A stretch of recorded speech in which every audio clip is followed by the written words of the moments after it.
Welcome back to the Old Fly Guy Network, where we engage with those in general aviation, making the skies safer and more enjoyable for all of us.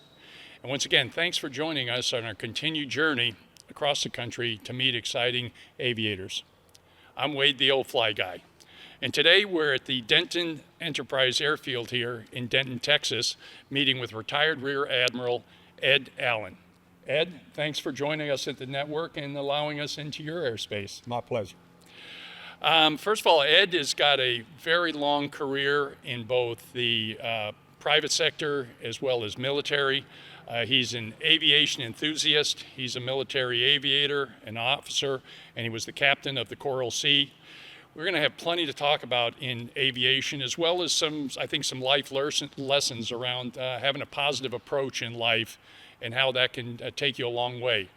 So, Ed, to get started, let's talk a little bit, if we could, about your hometown. Where did all this start? Well, I was born in Houston in 1943 during World War II, and then my mother died giving birth to me, so my dad was in the war, so he came back, and just before my mother died, and then so we had to find some place for me. So fortunately, I had an aunt and uncle in Hempstead, so I spent first 3 years in Hempstead, and it was probably the best thing my dad ever did for me, because they were really kind of parents for me, so that was the one stable thing in my life. After that, my dad went back to Harlingen and rejoined Tri-Pack Machinery Service, and they built vegetable packing machinery on the East Coast and the West Coast mainly.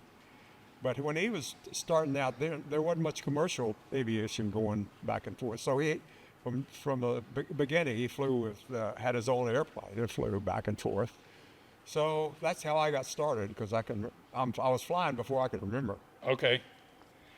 So as I saw a couple of pictures early on that your wife Donna shared with me in regard to showed you trying to climb into the cockpit, I think at some very, very early age. So you had some time flying with your father then? Oh yeah, a lot. Cessna 170s and then one Cessna 180. It was several hundred hours. And kind of as that starting point, I know you said at a very early age also, before you could to get up into the sky, I know talking a little bit about this in background, is they used to go out to the how's that story go, riding the bike out to the airfield? Yeah, so that I could take flying lessons, I used to ride my bike out to the Harlingen Airport, and I would schedule some business being washing and waxing an airplane. So I would wash and wax an airplane, which took several hours, and then in exchange for them taking me flying for about half an hour. And the highlight of that, there were all kinds of different airplanes, Cessna, Navions, Beechcraft. The highlight, though, was the Beechcraft Bonanza. Okay. Because it had a retractable flying landing gear, throw-over yoke.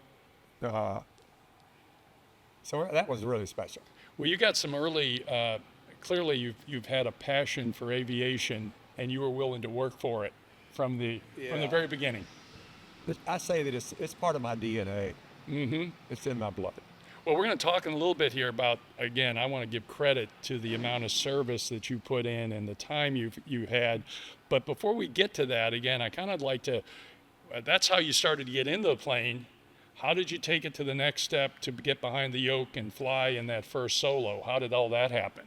Well, I took flying lessons for, I forget how long, but it seemed like when I had a minimum number of hours, I soloed on my 16th birthday. Okay. I can remember, like everybody else can, I can remember that first flight off a grass strip at Harlingen. And I'll never forget that first time I've taken off and being by myself, and I thought, man, this is something. I'm in control of this whole thing, yeah. And it is a pretty, if once you've done it, you sort of appreciate the simplicity, the complexity, and the uniqueness, and how it probably lit the whole fire for you even more. Well, it was, like I said, it started before I could remember. Uh-huh. So I was natural. Yeah.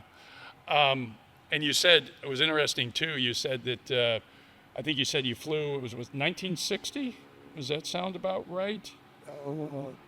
That was when I soloed. Yeah, when you soloed, Yeah. and you were on a grass field as well at the same time, which we don't see as many of those anymore. In fact, I'm waiting to land on one because in my little bit of flying, nothing compared to what you're doing, you know, they don't like you to land on a grass field as much anymore. They want you to be on pavement. So you learned Yeah. the full range, and And a grass strip is a wonderful thing when you don't have any alternative. You've had an engine failure. right. It's better to land there than try something else. Without getting ahead of the game too, you've let's talk a little bit about. So you moved up, you got your solo. Where did your career go from there? How did you get from that 16? I'm 16 and I'm soloing, all the way up through the point you entered the Navy. How did that happen? Okay. Well, I kept flying. And I know that's a long story, probably a great story, but I'll get it pretty short. So I kept washing and waxing airplanes and getting flight time, and then I went off to college, and I still had a passion for flying, but I didn't have much of an opportunity, except when my dad would come through Austin. I was at the University of Texas. And this was 1965, and I couldn't decide what I wanted to do. I was going to go be a lawyer or businessman or whatever. But the military had another plan. I got a sudden burst of patriotism when I was about to be drafted. okay, So I that knew- sort of helps. yeah, I knew that I wanted to fly, and I had a high aptitude for aviation, obviously. So I had the choice between the Air Force and the Navy, and they both brought me for interviews and tests and all. I did very, very well, as you would expect for a long time of my history, short history.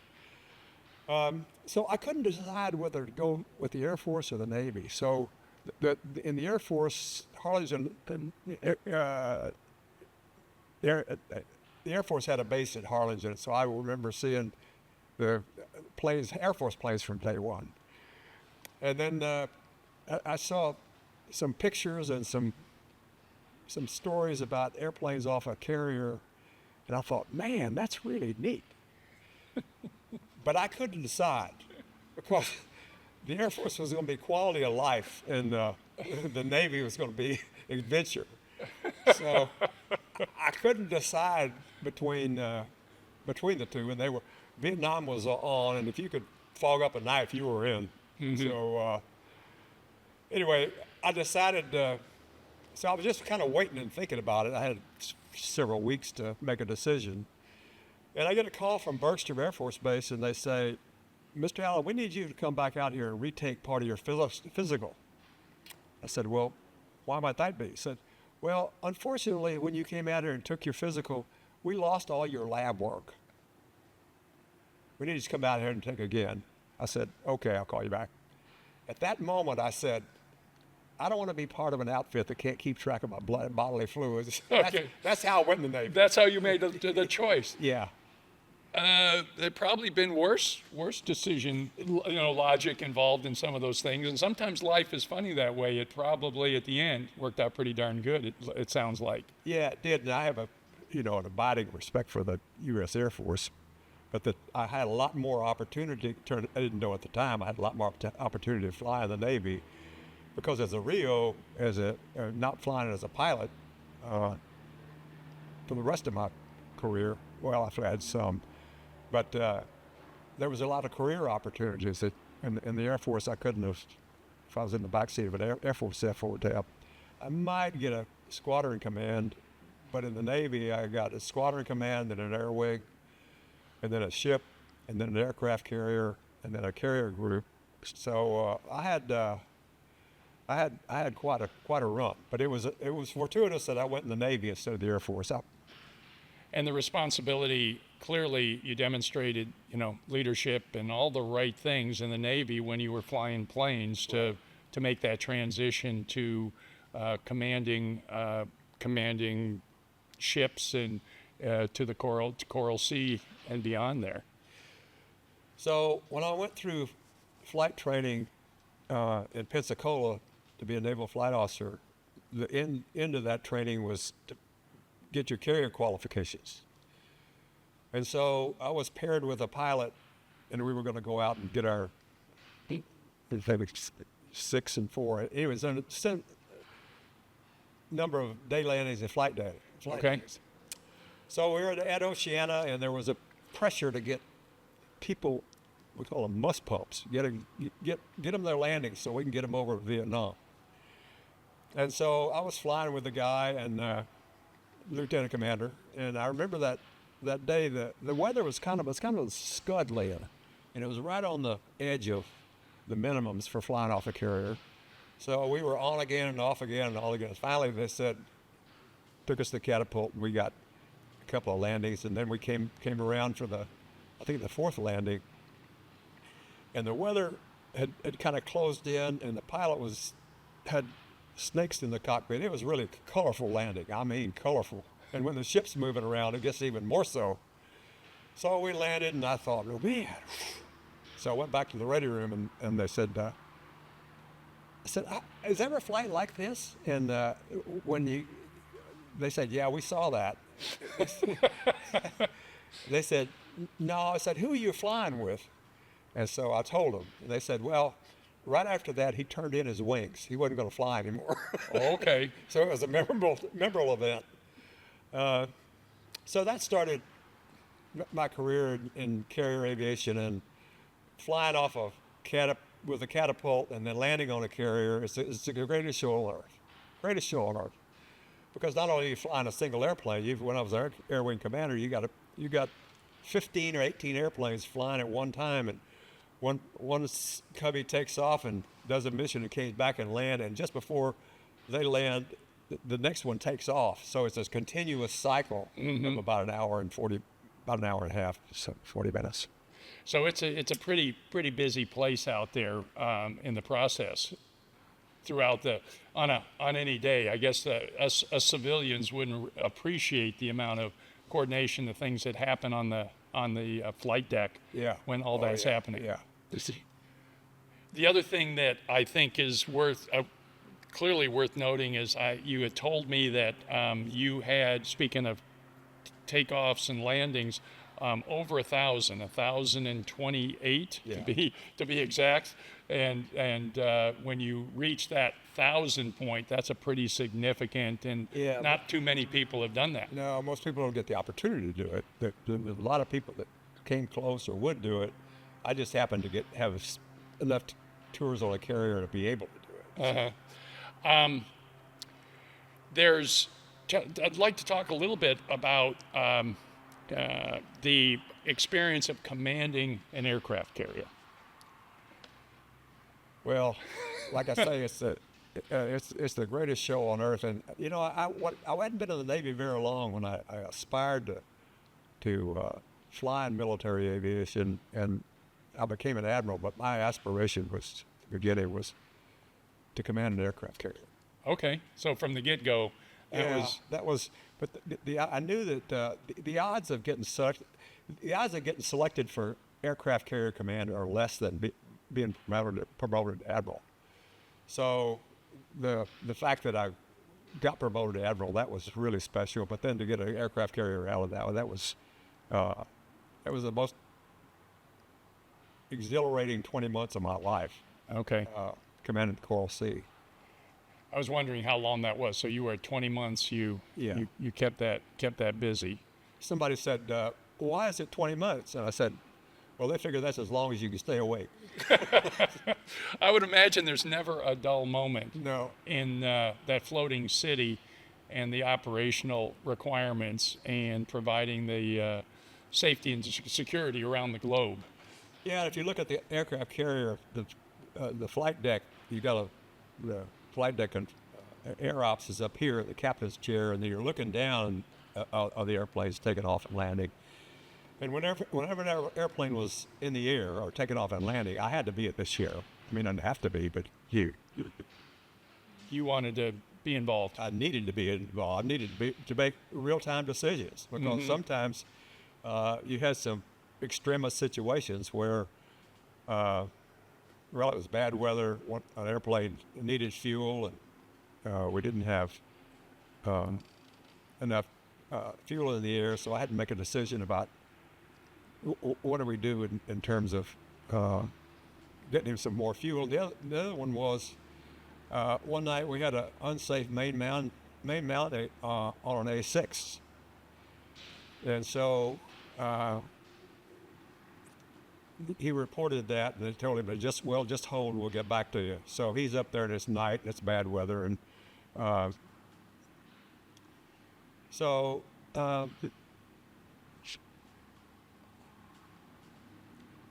we had to decide. Well, you really got three choices when you're in a situation like this. So the first two choices, anytime you go flying off a carrier, you got two choices, not a choice, but two things can happen. You can either go in the water or you can land on the carrier. It's pretty simple. Okay. Well, ain't close enough, why do you divert to a landfill? So we did what you'd expect to do. The pilot maneuvered the airplane, put some GU on the airplane. Somebody checked him out verbally, and then he flew by the LSO platform, and they put an Aldous lamp on it, and they said, "We think it's down and locked, but we're not sure." So This is the hook that grabs him? yeah. So he wasn't sure that if he lands, he's got a mechanism to stop. Yeah, and it's hairy if you're the pilot. It's more so if you're responsible for him landing, because if he lands and that wire catches and doesn't, and then spits it out, he can wind up in the forward part of the carrier and cause it a conflagration of a lot of fire. Mm-hmm. So that's the kind of decision you have to make. Real time. Yeah. Right there all day long. I wanted to also take a moment to kind of highlight, part of your story is in your book. Yeah. And so I had a couple of thoughts I wanted to share with everybody. Here's Ed's book. And by the way, we're going to make sure there's a link to that in the video. So I want you to go out and get this book and hear all the details of Ed's exciting career. Because what we're hitting here is just really the tip of the iceberg. But so I was wondering, watch this. How did the title come about? Well, I think it's just part of my personality that if I'm dared to do something, my default position is to do it or try to do it. But I learned very quickly in aviation that's not a good thing to do. It is a default position. You do that, but only after you've assessed the risk. But the point was I would make a decision where it's right up until to the worst possible opportunity outcome, and I just did things because I was dared to do it. Now it may sound kind of dangerous on an airplane, but I didn't do anything that put us at extremis or was irrational. But I just have this. If you want to get me to do something, just tell me I can't do it. Oh, I love that. You were telling me the other day before we got together that you worked on this 7 years. Yeah. So clearly you put a lot of your heart and soul in putting this memoir together of your career. I think most of it does focus mostly around your aviation side of the career, correct? Well, probably, yeah, more than half of it. And the examples of life are out of aviation. But this is really a life story, and a life story about somebody who spent the major part of their career flying airplanes off, or being a naval officer and flying airplanes off the carrier. But it's also at the beginning, and when you look at the career pattern experiences I've had, and then at the very end, I try to bring it all together and say, I call it the so what question. Okay. Read all this, well, so what? Well, that's the question that I wanted to leave with people. Yeah, and I think it's to motivate people as well, correct? I mean, you're when you say the so what, is that about the so what you were doing, or to drive people to? No, it's mainly an internal thing, but it's also a kind of a leadership principle that I live by. That I always, if it was necessary to do it and train to it, I would take lead right to the edge. Okay. And, but this, oh yeah, watch this again. That's a kind of reference to my competitive spirit, but it's only after uh, assessing the risk. Right, right. Well, it sounds like you assessed the risk, pushed it to the limit a little bit. I think that kind of goes back to, I understand your call sign was Bulldog. Yeah. So is that sort of kind of that Yeah, pushing it? I You think say so. I can't do it, and I show you I will do it. Yeah, and I think it was kind of a bulldog personality because I think bulldogs are beautiful, but that's not shared with everybody. All right. But and very frankly, in full disclosure, I'm a slightly above average guy. I got the transcript to prove it, my flight grades, everything along the way. I made it, but I was slightly above average in it. So I always had to work harder than anybody else to get to the next thing, and I did. And you proved it. Yeah. And you proved it. So I think that's a pretty good, from what I'm understanding, Bulldog aligns Yeah. pretty darn well with Yeah. what I think you've accomplished, and that take a bite of it and push forward in the whole process. Am I good looking? Well, that's true too. You got to, take, like Mom said, take what you got and use it, man. That's right. The best you can. So we got to be confident in ourselves to make things happen, because as you well know, the world can be a little hard on us at times. So I think it's a wonderful message to those, especially young people out there that sort of want to give up too easily. And you clearly didn't do that in your journey as you moved along.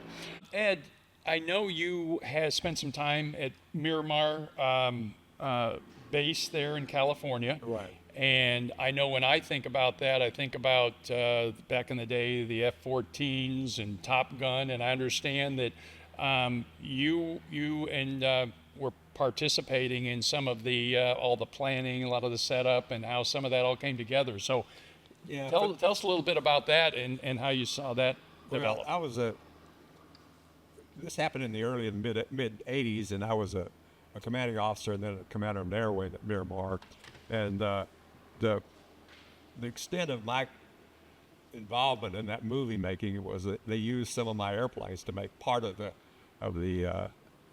flight scenes. But it was an exciting time, and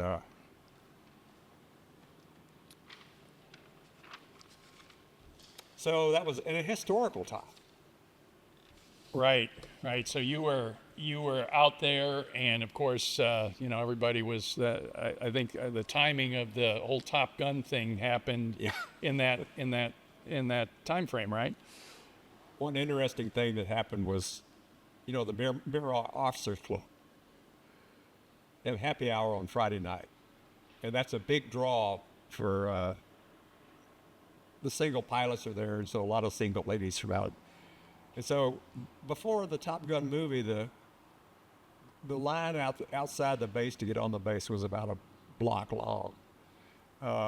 After the movie came out, that line was almost a mile long. So it drew a little bit of attention and wanted to Yeah. meet some of these aviators. And then another kind of humorous thing was, of course, now everybody's going to pretend like they're pilots. So there's guys in there that are wearing flight suits. You don't know that. It's not a flight suit. In fact, the highlight was, I looked up one time and there's this big guy and he's walking across in the old club, and on the back of his his flight suit said salvage. So he was just trying to play the part to Yeah. see, how all that played out with the rest of the crew there. So you were out there. You were kind of the front end of seeing how all the real world Top Gun came together. There's got to be, speaking of different types of aircraft, I know you flew, we talked about the Cessna where things started. We talked about you said the F4 that you were in and an F-14. There's got to be what's it like, the whole flying experience, flying the different type of aircraft like that? Yeah, I had an opportunity that few have, in that I flew. My squadron tours were in F4s and F-14s, But then when I became an air wing commander, I had 6 different types of airplanes, and I flew in all of those so that I knew what the capabilities and limitations were to do the strike planning. So I did. This was an exciting time when because this was the big forefront of the Tomcat and the F-14 being introduced to the fleet. And not many get to be an air wing commander, and I did. And so that was an exhilarating experience too. And that was one of the places where you had to be, oh yeah, watch this, but you had to be careful about what you decided to do, because if you decide to do it and go do it, they're gonna do it. And so I would never make just an offhanded decision in that kind of environment. I always consulted with the air wing commander and the squadron commander, and did the planning as a group and made sure they had the right people doing it. So, but it was that was a highlight of my flight career.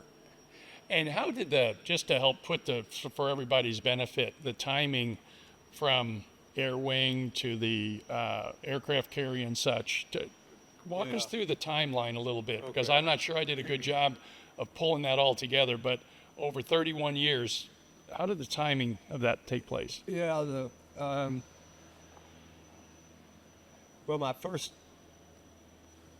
I obviously started flying in a squadron in 68, 69, and my first command was of an F-14 squadron, and that was in 80, 81, 82 time frame.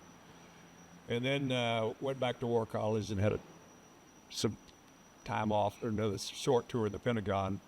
And then I went out and trained to be an air wing commander, did that, and that was 84, 85, 86. And then the next step after an air wing, if you're in the hunt to be selected for an aircraft carrier, you have to command a deep draft, a big Navy ship that doesn't fly airplanes. Okay. So that you understand what it's like to have a surface ship. And I always said they do that to find out how lucky you are too. Okay. But so I commanded the USS Vancouver, which was a deep draft ship. And then after that, I was selected to command the Coral Sea. And that was really the highlight of all my aviation career, was 20 months as captain of the Coral Sea. And, I got to imagine that the leadership and your interaction with other naval aviators, if you had a group of them and how did you inspire them? What would your message to them be in doing their job? You mean the people that were already in the Navy? Yeah, a little bit of both. One is in the Navy, but I'd like to say, if you were talking to young people that weren't in, help providing them some your experience, some guidance on, life lesson, how to get there. Yeah. Well, that's a good question, and I think a couple of different ways of answering it. If I'm leading a squadron and developing a squadron, I always taught people to be intelligently aggressive, is a Tom Gun term, about risk taking, and the basics there were just like any airplane, whether it's a Cessna or an F-14. The basics are the same, and how you prepare and stay alive flying.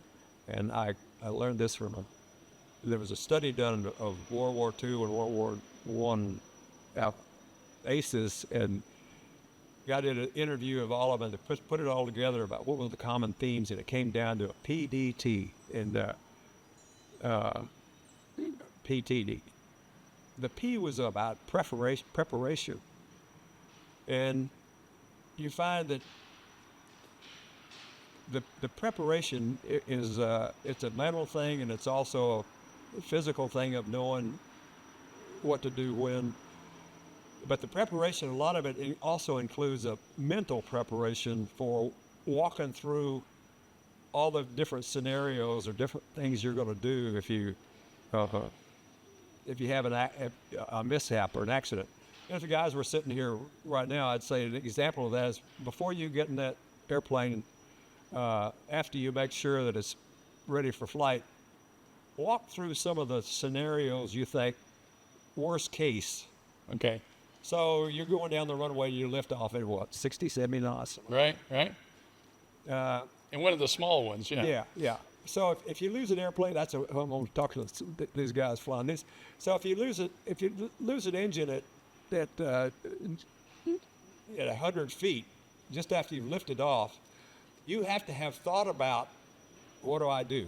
Because you can get to the end of the runway and lose an engine, and then you have to decide whether I can turn around and go back, and that's usually, more often than not, a fatal decision. So you have to have a minimum altitude to turn back, and mine was 600 to 800 feet. If you didn't have 600 to 800 feet, you would need to look around ahead of you, because you weren't going to make it the other way around, and that kind of thing. And then what happens if you'd lift off and one of your landing gears falls off? Right. That happens frequently. What happens if you have a rough running engine and you think it's fuel but you're not sure, and you come back to land, and as I understand it, my experience has been that the highest risk area of the pattern is the base to final turn. And why is that? Well, you can see you got a good reference for where to make the turns and all the others, but when you come around to make that turn, it's easy to overshoot.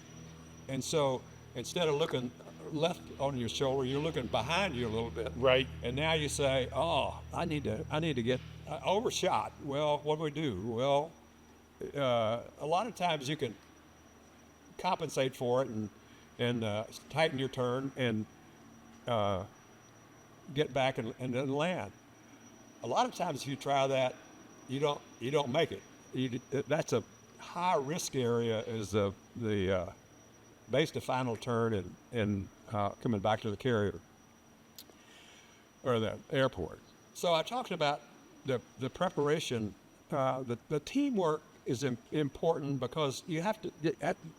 You tend to get in the airplane by yourself, and you tend to think about just yourself. But don't ever lose sight of the fact or appreciation for all the people that help make that possible. Mm-hmm. The people that fuel the airplanes, repair the airplanes, maintain the airplanes, and so you're dependent on them. And so being successful in the air is having that teamwork mentality and being appreciative of that it's not just you. Mm-hmm. And then the discipline part is actually the execution, and that's where again back to the having thought through emergency scenarios. What am I going to do if? And because if you haven't thought that through, that now's not the time to figure out what to do. And so you're going to, we had a saying that says, train like you fight, because you will fight like you train. When you actually get into combat and making, that's not when you learn your discipline. That's when it becomes beyond your consciousness. It's just whatever you've trained your mind to do. So those are the three areas I would say: preparation, teamwork, and discipline. And obviously, depending on where you are, the airplane, and all that. And I like the discipline. I was talking to another military aviator about a month ago, and he said the exact same thing about discipline and, being committed to it and knowing your trade and being ready for all the different scenarios. I think that sort of goes back to, I know you tipped me off on, does that play into knowing the basics, your checklists, and being prepared and having, going through not only mentally but using that checklist. It's so easy to get complacent, particularly in a small airplane, about what your landing checklist. You say, "Oh, I remember that." Yeah. Well, no, go back and look at that, because the minute that you think you got it, you'll miss one. So having the discipline to train for this and to prepare for every phase of landing and to use a checklist is that's what's going to keep you alive. And that's the whole point, is stay alive. Yeah. To get on the ground. I'd like to maybe slide over and talk a little bit about, kind of your career after the military, which was very successful. And I understand you worked with Beechcraft and Global Jet Capital and some other corporations around coaching, team building, those type of things, which are, I gotta believe, were fundamentally your entire, in the military, that's what it's all about, isn't it? Back to that team you were talking about. So what kind of things, how did you leverage your military experience into that, and how did all that go? Well, one of the kind of my life lessons is that I could go into any organization or any group, and you find for all of us, we're performing at somewhat lower level than we're capable of. And it's the individual performance that matters, but it's also the teamwork and the group that comes together. And one of the basics is I learned was you don't prepare teams or train teams or groups. You train the individuals, and then it's the individuals coming together and doing what they're supposed to do that gives you the teamwork part of it. So I was able to had an opportunity to coach several different places before I went to Beechcraft, but Beechcraft was turned out again to be the passion of my. I was with them for 9 or 10 years, I guess, and I was able to work in that arena. And I tell a story about being in Wichita, and you go up to, and you look out over they call it the Beechcraft acre of where the runways are, and planes taking off and landing. And I sat there and I thought, here I am going to teach or help businessmen develop to work as a team and being more successful as businessmen. And here I am back in Beechcraft from my earliest flight to this is where we are today. I think the basics of business and the basics of aviation, there's a lot of similarity there. Okay. And it's not so much different way of looking at it is it's not so much about what you do, it's a matter of what happens if you don't do it in terms of just the basic fundamentals. So that's what I took to the business world, and it's all the experience that I learned in the Navy, in aviation, in terms of being in leadership positions and how you lead people, how you build teams, and how you recognize teams and help people get the most out of themselves in the group. And one of the things that I learned about leadership was, as I went along, I'd say, well, I'm not as bad a leader as I used to be. Well, experience. Yeah. So I think about my leadership in a squadron let me say, it wasn't exactly polished. And you have to assess the organization and where they are in terms of what do they need and where do they need it. So it's really kind of a basics in life of being successful in airplanes and aviation and business. And I tell people that I think two of the most people say, well, what'd you learn in life? The first thing is be a good listener. Wonderful. And not only listen's only half of it. I say listen and be present. So if you and I are sitting here talking, if I'm looking around the hangar and say, wow, what a place it, if I'm not focused on you and really interested in what you have to say, I'm not really listening. But that's the most powerful communication skill we have. And I would ask anybody that's listening to this, think about how many people do you know that are really good listeners, that are not interrupting you or saying what they think or looking over their shoulder and there's a lot of people that are good listeners, but they're There are more people that are not good listeners, but that's the most powerful thing you can do. Well, I think the second life lessons that I've learned, whether this is in aviation or in business, is really listening to people and then determining what are their skills and what are they good at, and being able to put the right people in the right job. And if they're not in the right job, to be able to move them to the different job, or in the business to tell the CEO, you know, Sam he's great, but he's not in the right job, and you need to put him where his skills are best utilized. So I think that's kind of primarily my two life lessons. And wonderful. Thanks for that. And that doesn't just apply to the military or whatever. Those are life lessons, as you said, that everybody listening to this, take that down. You work on those two things, and you got 80% of it, 80% of it covered. One of the things that you talked about, pushing things to the limit. You talked about the bulldog attitude. Ever have a situation got to be with all those landings and the hours you've spent in a cockpit that maybe something didn't go as well as planned, in a takeoff or a landing? Any hair-raising experiences that come to mind?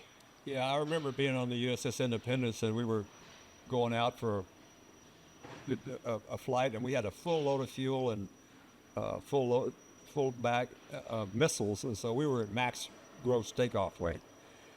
And the F4 is, if you can fly on one engine if you do it exactly right. Well, I was flying with John McBride, who's later became an astronaut, and he passed recently. It was just a magnificent. Oh, wow. Okay. Guy. So he was in the front seat, and I was in the back seat. We get a catapult turned up and the catapult fired, and about halfway down the catapult, and keep in mind, that's only 2.1 seconds. The catapult shot. So we got 1 second under our belt, 1 second to go. Yeah. And so you know that the engine's coming apart. So what I'm looking for is, okay, where are we and what do we need to do? I already had my hand on the ejection seat.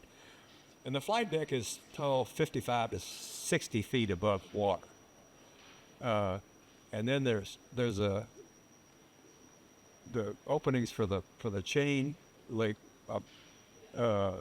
the way you let out the chain and pull it back in. Right. And that's about, I don't know, maybe 10 feet below that, maybe more. Anyway, the point is, we went off the carrier, and I looked to the right, and I could see through that the where the anchor chain was coming out. Yeah. And so, but I was, like I say, I'd already had my hand on the handle, and I'd already had some tension on it, and John said, he said, "Eddie, I got it." And so he did it exactly right, and we got airborne. But talking to people afterwards, they said, when you rotated and were flying off, there was a rooster tail coming off the water. That's how That's how close you were. Yeah, You were influencing. yeah. So Ed, with your military, we talked about like the flare out and some really exciting things that have happened. I understand that you were around and part of when the Vietnam War was ending, and the United States was trying to evacuate Saigon, I believe. So that sounds like pretty challenging experience. How did that go? We were part of the USS Enterprise, and we were executing Operation Frequent Wind, so what was this known as? And there were some other carriers proximity, but we were the ones kind of the tip of the spear there. And so it was really a different kind of mission, because you were in there to fly fighter cover to protect the people that were evacuating from Vietnam. And if you remember the picture of people hanging off the skids of a helicopter, that was how determined they were and how dangerous it was and what it meant to them to have a chance at freedom. So that was an interesting part of the Vietnam War to be very part of the very end of it. And it was not high risk, but it was historic. Yeah. And it must have been quite an experience to think about that, you know, us and the whole Vietnam journey for the United States and trying to get people out of there. And I remember some of those pictures of the people hanging on and trying to figure out the last ones to get out. Is I think the term you phrased earlier was turn the lights out on how to get out of Vietnam. So Ed, we talked about Top Gun, the first Top Gun. We talked about your influence on kind of just the background, the real world Top Gun stuff. But the Top Gun 2 came out 2-3 years ago. And what was your experience, and how did that play into the realities of the movie? Well, the second movie, and I want to make sure, in full disclosure, I never went through Top Gun or was an instructor of Top Gun, but we learned the basics. That's what we're taught, the basics need to pass. So before we went on a cruise, we always had target sets that we knew if we were going to this part of the world, and that's where we were going to be for 4 or 5 or 6 months. What are some of the likely targets that we'll have to hit? You knew kind of that before you ever started. We kind of had an idea. It was like saying, well, you got targets in Central Texas, and all of the ones that are available. So we had one target that was particularly demanding because, first of all, we were only able to execute the mission if we could shoot down the enemy aircraft before they detected us and launched, and so that we could get the bombers through. And so the way we did that was we flew a section of airplanes. You had kind of a lead airplane, which is not an F-14, and then an F-14 on each wing, and you trained for that. And we started out at about 1,500 feet. Oh, and before that, we screened the crews. The crews all had to be recommended by the CO. They had to be volunteers, and but we wanted to work through it and do as much training as we possibly could without actually doing it. So we're doing this is actual flight. Okay. We did to simulate the area. We were flying out of Whidbey Island and training out of there, and so we're flying through the Cascades. And again, you were flying daytime and then training to fly at night. And we were flying fairly low at night, and so, at the speeds you're going and the short limited altitude you're at, it's pretty demanding. And I remember and we were lights out. So I remember being in an F-14 in the back, and I was flying on an airplane that had the lead airplane that had strip lighting. And I remember looking at that strip lighting and also looking up in front, and I could see the cockpit. And the way we had horizontal distance was the pilot got a sight picture of what it looked like when you're in position.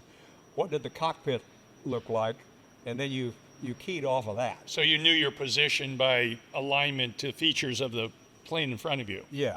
No, it wasn't the plane in front of you. It was the plane, your airplane referencing the airplane that you were flying on, wing on. Okay.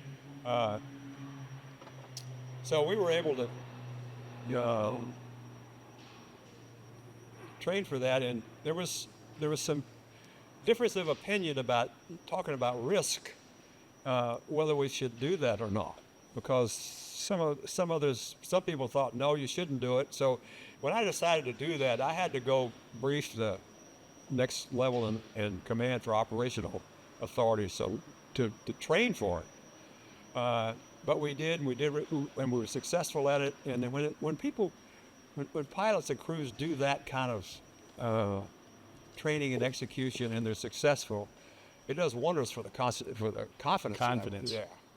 But when you're doing that kind of flying, particularly flying at night, low level, lights out, high speed, the margin for error is not much. It doesn't look like, even for, again, us civilians watching the, I know it's a movie, but you see planes going pretty darn fast, pretty close, like you're talking about, close to the ground. Yeah, and the mountains. And the mountains. So it doesn't take. You talk about everything you've talked about so far happens in seconds. Yes. It's not a lot of time to. So, well, what do you guys think? It has to be from the gut to the. You've got to be making those decisions instantaneously. If you're gonna survive. Yeah, and if you look at the movie where they talked about a strike like that, think about this was daytime and the weather was good and all. Think about doing that at night with lights out. So that was pretty sporty. Again, I know it's movies, but there's got to be. I got to believe in what you're telling me here is there's a lot of that training that goes on to prepare for those different scenarios as you go along. That's all you do on deployment. I mean, you have the basics of taking off and landing, carrier, say the current and all, but that's mainly what you do is planning for strikes and executing the training to do it. Yeah. Well, Ed, it's been wonderful. I just want to say from all of us, thank you for your service. Thank you for what you've done. What a really wonderful career. I'd like to just kind of also ask you that life lessons we talked about. You talked about listening. You talked about having confidence in your team and knowing and showing them confidence and that respect. Anything else that comes to mind on that kind of life lesson? Because it sounds like you overcame things and had that bulldog attitude. Yeah. What do we want to leave? Any other thoughts that you'd like to share? Well, I think that we talked about a second lesson. I think that second lesson was in decision making, and when you're dealing with people and making life and death decisions or big business decisions, again, listening for what's said, for what's not said, and really, really concentrate on listening and being able to say, okay, what I heard you say was. That's the first thing. And the second thing is to be able to recognize people for what they've accomplished or did accomplish, and to build on that. So that's kind of the second lesson. That's wonderful. So I'm thankful for your time to come visit. I'm enjoying my time in Denton here and meeting some really wonderful people, and you're right at the top of that list. So thank you for that effort. I appreciate your everything you've done and spending some time with us, and others that watch this, they're going to take some lessons away. I also want to remind everybody, watch this. We're here with the author. Make sure you take a look at this book. There's, again, we scratched the surface, but there's a lot to be said and a lot that you've accomplished in 31 years. So do that. I'd also help us advance the channel and our mission by, subscribing to the channel. Give us some feedback. Let us know some other folks that we should be talking to that can bring some exciting stories just like we had here with Ed today. And as always, avoid that turbulence, look for those blue skies, and we look forward to meeting with you on the next Old Fly Guy Conversation.